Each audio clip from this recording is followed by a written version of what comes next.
गोकुलनन्दन गोविन्द गोविन्द हरि गोविन्द गोकुलनन्दन गोविन्द नित्य निर्मल गोविन्द नीलमेघ श्याम गोविन्द पुराण पुरुष गोविन्द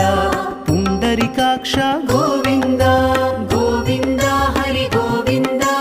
गोकुलनन्दन गोविन्द गोविन्द हरि गोविन्द गोकुलनन्दन गोविन्द नन्दनन्दन गोविन्द नवनीत चोर गोविन्द पशुपालक श्री गोविन्द पाप विमोचन गोविन्द